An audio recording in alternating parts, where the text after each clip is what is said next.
The plane was very close to the ground and it made a turn. We looked and saw papers falling off the plane, Malka Galato, the farmer whose land the plane crashed on, told Reuters. Rescue workers combed the scene of the Ethiopian Airlines crash. Credit. AP. Cows that were grazing in the fields ran in panic. There was smoke and sparks coming from the back of the plane. The plane tried to climb but failed, then swerved sharply, trailing white smoke and objects including clothes before crashing, said farmer Tamarad Abara, who was walking nearby. Investigators seeking to find the cause of the crash discovered the black box with both the cockpit voice recorder and digital flight data on Monday, Ethiopian state TV said. However, an unnamed airline official told the Associated Press that the box was partially damaged and, "We will see what we can retrieve from it." Loading. Boeing's share price plunged 11% on Monday at the prospect that two such crashes in such a short time could reveal flaws in its new plane. The company has already accepted orders for more than 5,000 of the new, high-fuel economy planes, which entered service less than 2 years ago and are set to be the workhorses for airlines around the globe for decades. International alert: the 737 line, which has flown for more than 50 years, is the world's best-selling modern passenger aircraft and viewed as one of the industry's most reliable. The new MAX 8 variant, with bigger engines designed to use less fuel, entered service in 2017. By the end of January this year, Boeing had delivered 350 of the new jets to customers, with another 4,661 on order. Boeing's stock slide, if maintained through normal trading hours, would be the biggest fall in Boeing's stock in nearly 2 decades, halting a surge that has seen it triple in value in just over 3 years to a record high of $446 last week. Various worried nations took swift action.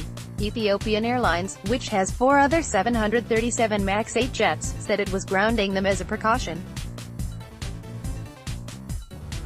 Loading. China ordered its airlines to suspend their 737 MAX 8 jets by 6 p.m.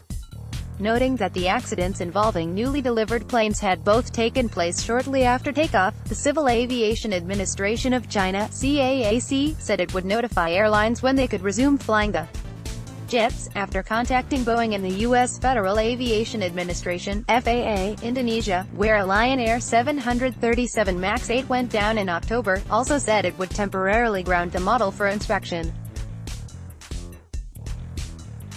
Cayman Airways grounded both of its new 737 MAX 8 jets temporarily too, while India announced a safety review and new instructions later on Monday or Tuesday for local carriers.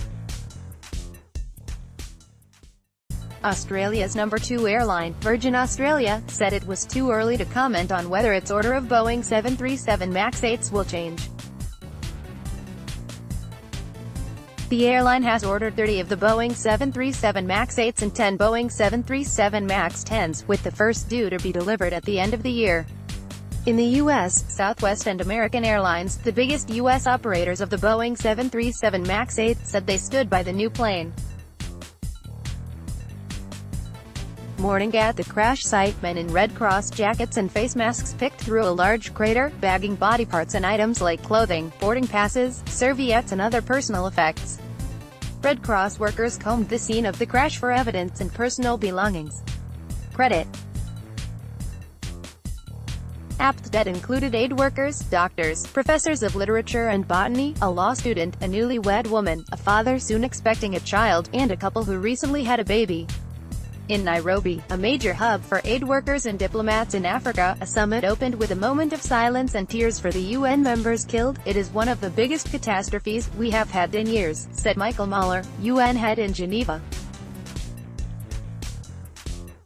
Mourners attend a memorial service held by an association of Ethiopian airline pilots. Credit. Ethiopian Airlines said its pilot Malka Galato, who was a dual Ethiopian-Kenyan national, had a commendable record, and more than 8,000 hours of flying experience. The airplane was received in November 2018, had flown more than 1,200 hours, and returned from Johannesburg earlier on Sunday, Chief Executive Tewolde Gebremariem said. Galato had mentioned difficulties and wanted to return.